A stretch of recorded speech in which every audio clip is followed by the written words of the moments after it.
5 నిమిషాలు సుఖభోగం కొరకు అక్రమ సంబంధములు ఇరుక్కొని మనమనకలైపోతున్నది. ఆ అక్రమ సంబంధం పెట్టుకున్న నాటి నుండి నీకు నెమ్మదుందా? అసలు నీకున్నటువంటి విలువేమిటయ్యా? నువ్వెంత మంచోడు అనుకున్నావు? నీ భార్య నిన్ను ఎంత నమ్మింది? నీ తల్లిదండ్రులకి నీ మీద ఎంత నమ్మకం ఉంది? అసలు నువ్వు సమాజంలో నువ్వు ఎంత మంచివాడు అనుకుంటున్నావు?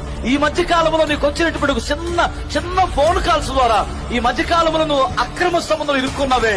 ఆ అక్రమ సంబంధంలో నువ్వు ఉన్నావనే సంగతి బయటపడినాడు. ఏమండి, పాపం అనేటువంటిది ఎప్పుడు నిన్ను తేలిగ్గా విడిచిపెట్టదండి.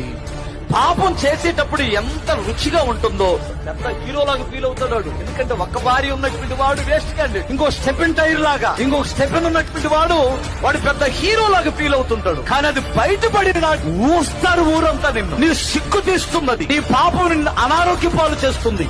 నీ పాపం నిన్ను పేదరికంలోనికి దరిద్రములోకి నెట్టేస్తుంది. నీ పాపం నిన్ను చంపేస్తుంది. నీ పాపం నీ నరకానికి ఇడుస్తుంది.